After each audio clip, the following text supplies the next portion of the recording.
Welcome, ladies and gentlemen, back to Laine's Anime Diaries. We are on episode 10 of 11 Eyes. I keep meaning to call it Chaos Head because that's the show I was originally going to do until I decided to start this Seiyuu-a-thon officially. So we are doing 11 Eyes instead.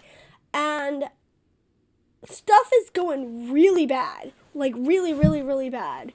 We have established that the Black Knights are actually good guys who are sent to protect this thing, and we discover that they, through Shiori, that they sealed Lizilote a long time ago, but the cost was that they were turned into monsters. I still don't know why that means that Misao/Superbia can turn back into a human. If she can turn back into a human, why don't they all just turn back into humans? I legit don't know why they don't all just turn back into humans. Like, is there a time limit? I don't know. But other than that massive plot hole, I have another massive plot hole, which I'm going to get to in a minute. So, we officially confirmed that unfortunately Takahisa is dead. Yukiko did, in fact, kill him. And now she wants revenge on the Knights. And her plan to get revenge on the Knights is to go rushing into the tower, just her, with the dinky little knife, and guess how that ends? If you guessed they murder her, you are correct. And not only do they murder her, they confirm a theory I had for a while, which is the powers that they have come from the fragments, not from them. Since the fragments are inside them, that is giving them power. And gee, how do we get rid of this power that's inside this girl who regenerates every single time she uses it? If your guess is rip it out of her, you are correct. You are also correct, And I'm not going to go into any more detail than that because I am scared that actually describing how this happens, which is very brutal and very horrifying, by the way, will get me flagged. So just think of it as you will, or go watch the series. Either way.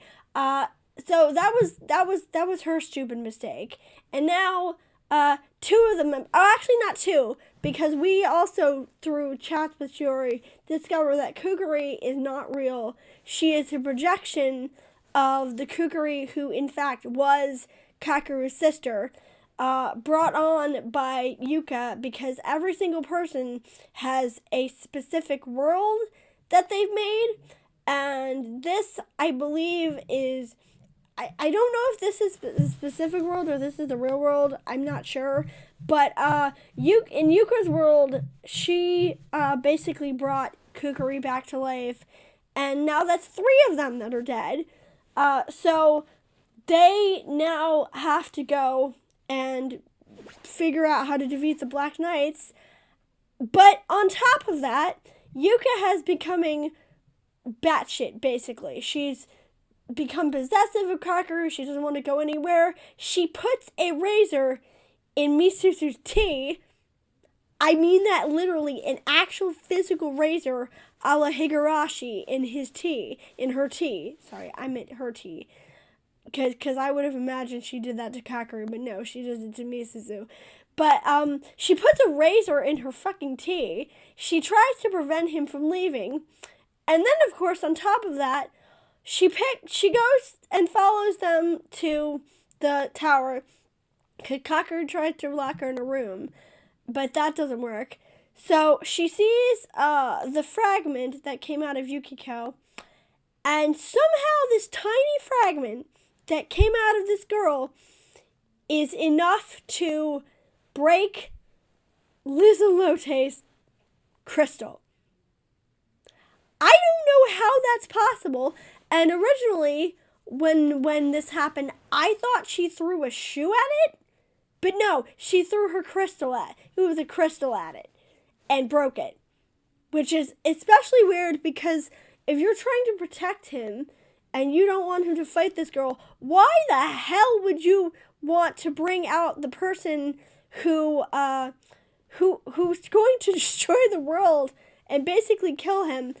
Although my theory with this is that since Vlad is possessing what's his face, Kakaru, maybe Lizelote is possessing or influencing Yuka. Because remember, Vlad and Lizelote were in love, and Vlad got killed by one of his retainers.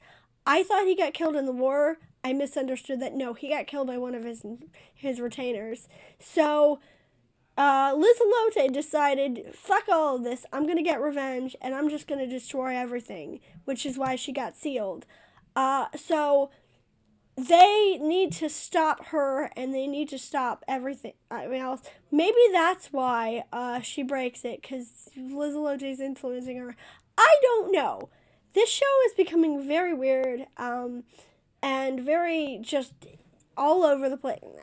I don't know. But again, I have a plot hole. So the idea of her gathering these fragments, right, is that there are 7 of them, and that once they all put together, they will create immense power. But there's a problem. Kukuri is dead. She's been dead this entire time. Takahisa is dead. Remember, he was killed by Yukiko. And Yukiko is now dead. So, if you needed 7 of these things to create immense power, wouldn't that mean having only 1, 2, 3, 4 of them wouldn't work? Wouldn't that mean that they can't do anything with it? Or is it like you only need the fragments? Isn't that a plot hole? I'm sure someone in the comments will point this out to me.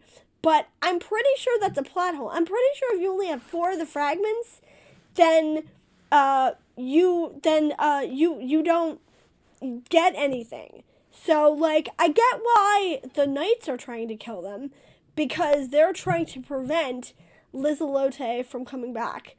But like, wouldn't she not come back if there are only 4 of them? Also, I am still a little bit mad that this is all the representation we get of Shiori. Shiori's been here since mostly the beginning of the series, but like, she hasn't actually said or done anything up until this point, and it's now episode 10, and that really irritates me.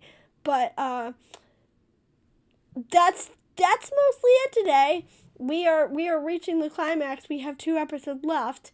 I'm interested to know if they actually explain how this works with only 4 people, or if there's some other thing that she needs. I'm very, very curious if they explain or bury this plot hole.